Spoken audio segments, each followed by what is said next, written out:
Bapa, Engkau baik. Shalom. Sebelum mendengar firman Tuhan, ikuti warta berikut ini. Moto kami, setiap orang yang mau mengikut Yesus, ia harus menyangkal dirinya, memikul salibnya, dan mengikut Yesus. Jadwal ibadah GCKI Sunter tertera di bawah ini. Persembahan perpuluhan, pelayanan, dan misi dapat transfer ke rekening BCA nomor 20660200646 atas nama Yusuf Kristrianto. Pelayanan kami meliputi sekolah minggu, remaja, pemuda, kaum pria dan wanita, persekutuan doa, dan lain-lain. Berbagai kegiatan pelayanan kami.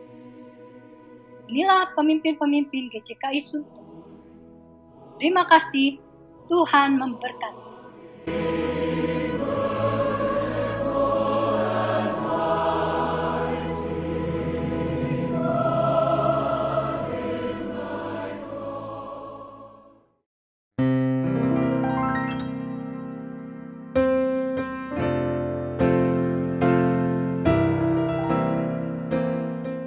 Di dalam Tuhan Yesus, puji Tuhan, kita bertemu lagi dalam ibadah online pagi ini. Doa saya selalu menyertai Anda untuk dapat hidup dalam terang dan kasih Tuhan. Hari ini siapkan hati kita untuk beribadah. Mari kita saat teduh sejenak.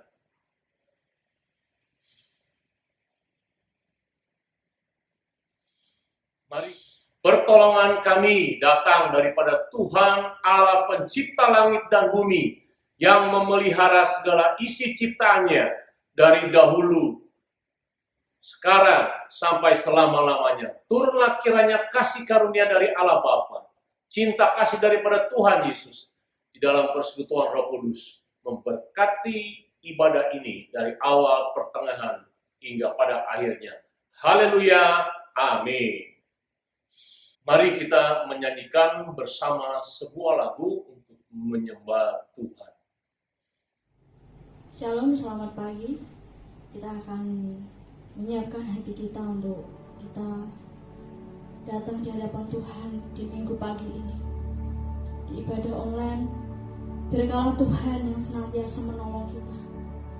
Kita mau datang benar-benar di hadapan Tuhan. Percaya bahwa jadi Tuhan ajaib dalam kehidupan kita. Percaya bahwa Dia setia dalam kehidupan kita. Benar Tuhan, sungguh besar kasih-Mu Tuhan. Kita akan menyanyikan bersama-sama dengan pujian yang mengatakan sungguh besar setia-Mu Kau nyatakan bagi kami. Terima kasih. Oh, kami bersyukur. Terima kasih Yesus. Terima kasih.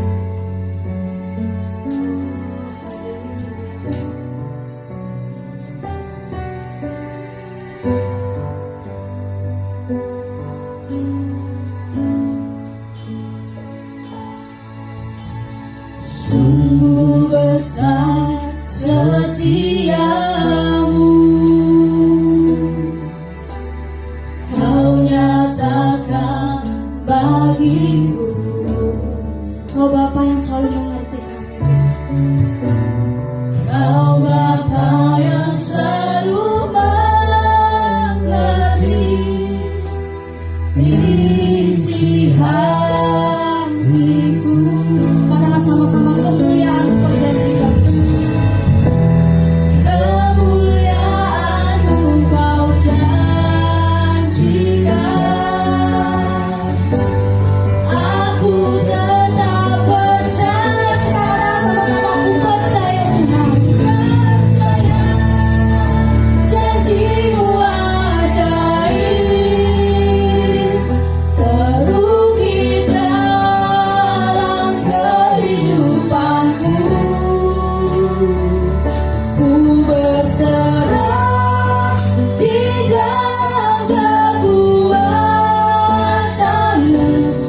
Kami berikan Tuhan, apapun masalah kami, apapun kekuatan kami serahkan semua kepadamu Tuhan.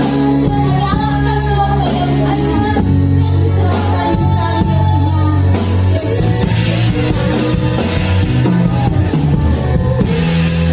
Kami bersyukur Tuhan.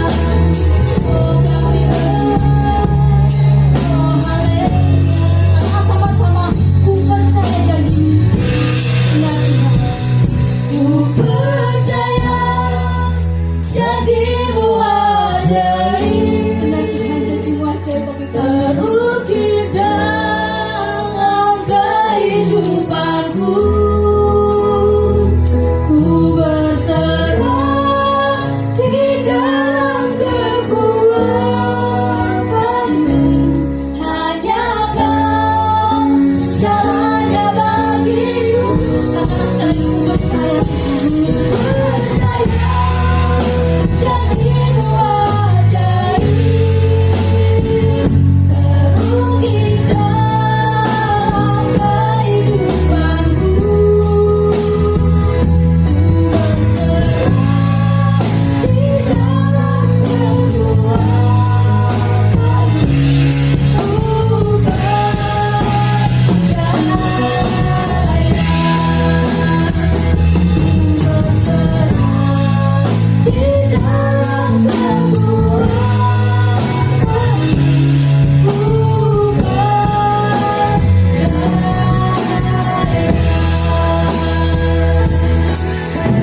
Tuhan, terima kasih untuk kesempatan ini Tuhan. Walaupun kami beribadah di rumah kami masing-masing, tapi kami yakin dan percaya Tuhan, Kau hadir tengah-tengah keluarga kami ya Tuhan, melawat setiap hati kami masing-masing Tuhan. Kami rindu datang kepadamu ya Tuhan. Terima kasih untuk pujian penyembahan kami kepadamu ya Tuhan. Biar kala ini menyenangkan hati Tuhan. Dan Tuhan tolong supaya kami semua dilayakkan di hadapan Tuhan. Terima kasih Tuhan untuk kesempatan ini. Kami serahkan dan kami alaskan di dalam nama Yesus Tuhan. Dan kami akan bersukacita menerima kasih Tuhan. Haleluya. Amin. Masih ada sukacita? Kita bersyukur untuk kesempatan ini. Tuhan masih berikan kita nafas kehidupan. Walaupun kita di rumah saja, di dalam keluarga kita masing-masing, kita menyatakan kasih kita kepada mereka. Amin. Berikan salam kanan kiri.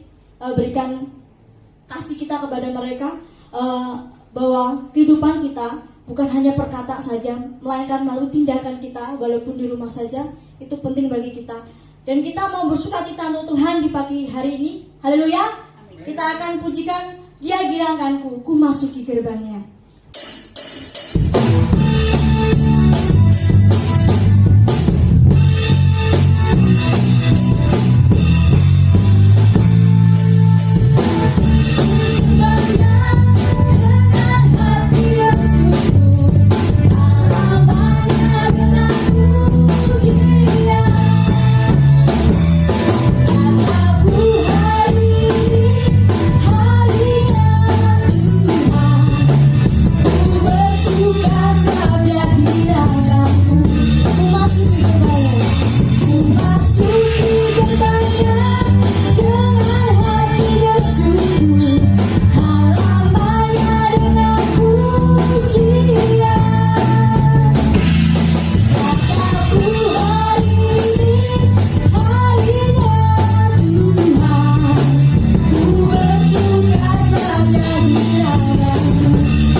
Tema kita pada pagi hari ini adalah The First Love, kasih mula-mula. Mari kita baca firman Tuhan dari Wahyu 2 ayat 1 sampai 7. Saya akan bacakan buat saudara semua. Ayat yang pertama, tuliskanlah kepada malaikat jemaat di Efesus. Inilah firman dari Dia yang memegang ketujuh bintang itu di tangan kanannya dan berjalan di antara ketujuh kaki dian emas itu. Aku tahu segala pekerjaanmu, baik jeripayamu maupun ketekunanmu.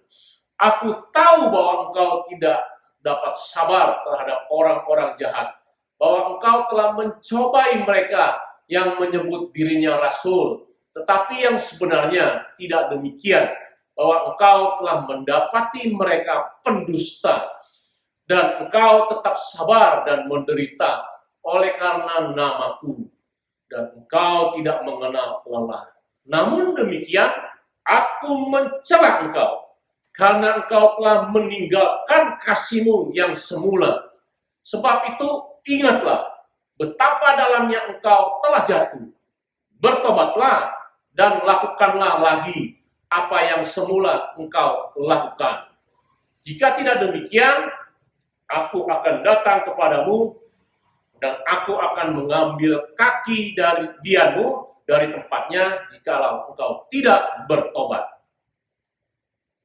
Tetapi ini yang ada padamu, yaitu engkau membenci segala perbuatan pengikut-pengikut Nikolaus, yang juga kubenci. Siapa bertelinga hendaklah ia mendengar apa yang dikatakan Roh Kudus kepada jemaat-jemaat. Barang siapa menang, dia akan kuberi makan dari pohon kehidupan yang ada di taman Firdaus Allah. Saudara, berbahagialah orang yang membaca dan melakukan firman Tuhan. Kota Efesus adalah kota yang memiliki pelabuhan terbesar di Asia Kecil, sehingga banyak bermukim berbagai macam suku-suku bangsa. Penduduknya kurang lebih 250.000 orang. Kota Efesus ini seperti kota metropolitan pada waktu itu dan mempunyai budaya yang bercampur, karena di Efesus adalah yang pertama, tempat pertemuan dari banyak agama. Dua, salah satu pusat penyembahan kaisar. Yang ketiga, pusat penyembahan kepada Dewi Diana atau Artemis. Saudara lihat di Kisah Para Rasul 19 ayat 23 sampai 40. Nah, Paulus datang ke Efesus mendirikan gereja di Efesus kurang lebih tahun 52 Masehi. Ada di Kisah Para Rasul 18 ayat 19 bersama Aquila dan Priscilia. Awalnya gereja Efesus ini sangat luar biasa. Iman di dalam Kristus dan kasihnya yang berkobar-kobar terhadap orang kudus. Efesus 1 ayat 15 mengatakan hal itu. Terlihat juga dari pujian Kristus kepada jemaat ini di Wahyu 2 ayat 2 sampai 3. Tetapi dalam perjalanan waktu, Tuhan menegur jemaat itu dalam hal meninggalkan kasih yang mula-mula. Kata meninggalkan berarti dulunya baik, kemudian berangsur-angsur menjadi tidak baik. Atau dengan kata lain, finishing not well. Di hadapan Tuhan, perkara meninggalkan kasih mula-mula adalah sebuah kejatuhan yang sangat dalam, yang cenderung bahaya. Itu dari Wahyu 2 ayat 5. Ternyata pujian Kristus terhadap gereja Efesus bermakna kemurnian doktrinal atau pengajaran tidak bisa menggantikan kasih kepada Kristus. Yang kedua, kebencian terhadap dosa dan kejahatan tidak bisa menggantikan kasih kepada Kristus. John Stott mengatakan, membenci kejahatan tidaklah sama dengan mengasihi Kristus. Orang yang mengasihi Kristus pasti membenci kejahatan. Sebaliknya, seorang yang membenci kejahatan belum tentu mengasihi Kristus. Dan yang ketiga, pelayanan yang bagaimanapun giatnya tidak bisa menggantikan kasih kepada Kristus. Contoh, ketika Yesus bangkit, Tuhan menanyakan 3 kali kepada Petrus, apakah engkau mengasihi aku? Seakan-akan Tuhan mengajarkan bahwa kasih kepadanya adalah prioritas utama, persyaratan yang harus ada dalam semua pelayanan yang berkenan kepada Tuhan. Sekarang apa penyebab seorang dapat meninggalkan kasih mula-mula? Yang pertama adalah dosa. Contohnya saudara, cinta akan uang atau dunia. Banyak orang Kristen yang memburu harta dan meninggalkan fokusnya kepada Tuhan. Sehingga dia bisa meninggalkan kasih mula-mula. Bahkan kesibukan pelayanan atau pekerjaan yang menyebabkan tidak ada waktu untuk bergaul intim dengan Tuhan secara pribadi dalam doa dan firman-Nya, sehingga pelayanan dan pekerjaannya menjadi prioritas utama bagi dirinya. Yang kedua, penderitaan yang hebat dan berlarut-larut seperti contohnya penyakit kanker yang tidak sembuh-sembuh bertahun-tahun. Kemudian masa pandemi COVID-19 yang tidak usai-usai. Ini bisa menyebabkan mereka meninggalkan kasih mula-mula. Yang ketiga, lingkungan dan pergaulan yang jahat seperti Lot di tengah Sodom dan Gomora. Kemudian kita mau membahas apa ciri-ciri kasih mula-mula yang hilang. Cara mendeteksinya adalah, pertama, seseorang tidak lagi menempatkan Allah menjadi fokus utama penyembahan dan pelayanan. Ciri-ciri yang pertama ini disebutkan oleh Thomas Manton, mengatakan orang tersebut masih aktif melakukan kegiatan rohani seperti ke gereja, berdoa dan melayani, tetapi sekedar rutinitas dan tanggung jawab saja, bukan lagi berdasarkan kepada kasih kepada Kristus. Kedua, orang tersebut ciri-cirinya tidak lagi mempunyai kepekaan untuk mendengar teguran Allah. Hatinya menjadi bebal, hidupnya cenderung mengikut arus dunia.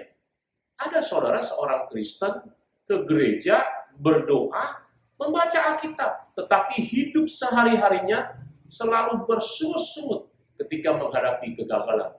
Berulang kali jatuh dalam dosa, dalam berbagai bidang kehidupan, dan menghalalkan segala cara untuk mendapatkan apa yang diinginkannya. Sekarang pertanyaannya, mengapa Tuhan Yesus mencela jemaat Efesus yang meninggalkan kasih mula-mula? Karena dosa ini akan mengakibatkan kehancuran. Roh Kudus akan meninggalkan mereka. Alkitab Wahyu ayat 5b mengatakan, mengambil kaki dia dari tempatnya. Akhirnya mereka melayani Tuhan hanya dengan kekuatannya sendiri, bukan apa yang diinginkan Tuhan. Gereja tetap beribadah, memakai alat musik canggih, worship leader yang bagus, pengkhotbah handal, tetapi tanpa urapan Roh Kudus, seperti acara entertainment saja. Nyatanya gereja Efesus akhirnya hancur sampai sekarang. Nah, sekarang bagaimana kita kembali kepada kasih mula-mula? Yang pertama, lakukanlah diagnosa melalui introspeksi dan refleksi diri. Ayat 5 mengatakan, ingatlah betapa dalamnya engkau telah jatuh. Kita tidak bisa mengetahui betapa dalamnya kita jatuh, kecuali membandingkan keadaan dahulu sebelum jatuh dengan keadaan sekarang yang telah jatuh. Apakah masih ada damai dan sukacita yang berkobar-kobar dalam diri Anda mengikut Tuhan? Apakah kehidupan doa Anda semakin bertumbuh? Apakah kerinduan Anda akan belajar firman Tuhan tetap ada? Apakah semangat pelayanan Anda masih berkobar-kobar atau semuanya itu telah hilang dan lenyap? Yang kedua, ambil langkah pertobatan. Wahyu 2 ayat 5a katakan, bertobatlah. Akui di hadapan Tuhan dalam doamu. Dan minta Roh Kudus memberi kekuatan, meninggalkan cara hidupmu yang pakai kekuatan sendiri. Kemudian stop setiap tindakan rutinitas tersebut. Ketiga, hidupkan dan lakukan lagi apa yang semula engkau lakukan. Ingat, jika kita tidak kembali, maka Tuhan akan mengambil kaki dia. Artinya Anda akan mengalami tawar hati, hambar.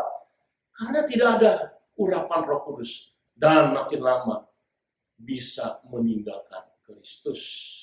Yang terakhir, Tuhan Yesus mengatakan dia membenci akan ajaran dan perbuatan Nikolaus. Apa ajaran dan perbuatan Nikolaus? Salah satunya ajaran Nikolaus adalah pemisahan antara rohani dan jasmani. Jadi orang Kristen setiap minggu beribadah di gereja dengan baik, tetapi di dalam kehidupan sehari-hari mereka memuaskan daging. Karena anggapan mereka daging atau jasmani akan dimusnahkan pada seorang meninggal, sehingga terjadi kelonggaran moral yang kudus dalam gaya hidup sehari-hari. Akibatnya orang Kristen mabuk-mabukan, perzinahan, menipu sesama, dan lain-lain. Hal ini sangat dibenci oleh Tuhan. Dan apa yang dibenci oleh Tuhan harus dibenci oleh umatnya. Menjelang kedatangan Kristus kedua, Tuhan mengingatkan untuk melakukan firman-Nya, yaitu kembali kepada kasih mula-mula dan membenci dosa. Saudara, ada salah satu kesaksian Benny Hinn di akhir pelayanannya setelah kembali dari Afrika. Benny Hinn pada waktu itu ditegur Tuhan dan dia mengatakan bahwasanya sekarang ia sudah tidak lagi memprioritaskan lagi urapan pelayanannya, apakah dirinya terkenal atau tidak. Yang penting sekarang adalah apakah Tuhan Yesus mengenalnya. Matius 7 ayat 23 berkata, pada waktu itulah aku akan berterus terang kepada mereka dan berkata, aku tidak pernah mengenal kamu, hanyalah daripadaku kamu sekalian pembuat kejahatan. Apa gunanya Benny Hinn dikenal di seluruh dunia, tetapi Tuhan Yesus tidak mengenalnya. Kunci dikenal Tuhan adalah kembali kepada kasih mula-mula, kata Benny Hinn. Jadi saudara, apa kesimpulan pada pagi hari ini? Bagaimana dengan kehidupan Anda hari ini? Apakah kasih mula-mula sudah mulai menghilang dari kehidupan Anda?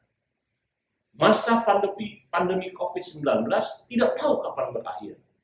Perubahan kehidupan akibat PSBB membuat semua orang menjadi stres, ditambah krisis ekonomi menanti di depan kita. Apakah semua ini mengikis kasih-Mu kepada Tuhan Yesus di dalam masalah dan penderitaanmu nanti? Mari introspeksi diri dan bertobat. Kembalilah lagi kepada kasih mula-mula. Karena kasih Yesus kepada kita tidak berubah, tetap untuk selama-lamanya. Mari kita berdoa.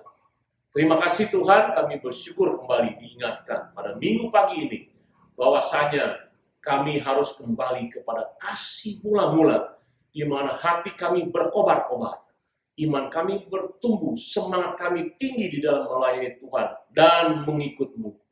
Kami memikul salib, merendahkan diri, dan kami meninggikan nama Tuhan dalam hidup kami. Tuhan, sekarang ini kami merasakan bahwa banyak kami yang sudah merosot, sudah hilang kasih mula-mula ini. Ampunilah kami ya Tuhan. Ampunilah kami mengaku di hadapan-Mu. Berikan kami kemampuan untuk kembali kepada kasih mula-mula, supaya kami berkenan dalam setiap pelayanan, perkataan, pikiran, dan perbuatan kami sehari-hari. Tuhan tolong kami, khususnya kami semua, jemaat-jemaat GJKI Sunter, mereka yang menonton khotbah online, mereka yang juga di luar jemaat GJKI Sunter yang melihat khotbah ini. Tuhan memberkati kami kembali kepada kasih mula-mula. Tuhan tolong kami dan memberkati kami. Di dalam nama Tuhan Yesus, kami berdoa dan mengucap syukur. Haleluya. Amin. Nah, saudara-saudara, mari saya akan undang saudara bangkit berdiri. Kita akan mengucapkan pengakuan iman rasul kita. Sebagaimana gereja di segala abad dan tempat mengucapkan pengakuan iman rasuli yang berbunyi, "Aku percaya kepada Allah, Bapa yang Maha Kuasa, Khalik langit dan bumi, dan kepada Yesus Kristus anaknya yang tunggal Tuhan kita, yang dikandung daripada Roh Kudus, lahir dari anak darah Maria, yang menderita sengsara di bawah pemerintahan Pontius Pilatus, disalibkan, mati dan dikuburkan, turun ke dalam kerajaan maut. Pada hari yang ketiga, bangkit pula dari antara orang mati, naik ke sorga, duduk di sebelah kanan Allah, Bapa yang Maha Kuasa, dan dari sana ia akan datang untuk menghakimi orang yang hidup dan yang mati. Aku percaya kepada Roh Kudus, gereja yang kudus dan am, persekutuan orang kudus, pengampunan dosa, kebangkitan orang mati, dan hidup yang kekal. Amin. Nah, saudara, sementara berdiri, mari kita akan menerima doa berkat. Ingat, saudara, kembalilah kepada kasih yang mula. Bertobatlah kalau sekarang engkau merasakan semangat yang turun. Ada hal-hal yang menurut introspeksi saudara sudah meninggalkan kasih mula-mula. Mintalah kepada Tuhan, karena Tuhan selalu besertamu. Mari, pada pagi hari ini, arahkanlah hatimu kepada Kristus dan tandangkanlah tangan untuk menerima berkat Tuhan. Kiranya damai sejahtera dari Allah Bapa, cinta kasih daripada Tuhan Yesus, di dalam persekutuan Roh Kudus memberkati, melindungi, menguatkan, memampukan anak-anakmu yang menonton khotbah online ini. Dari sekarang sampai Maranatha Tuhan Yesus datang kedua kali menjemput kita, bahkan sampai selama-lamanya.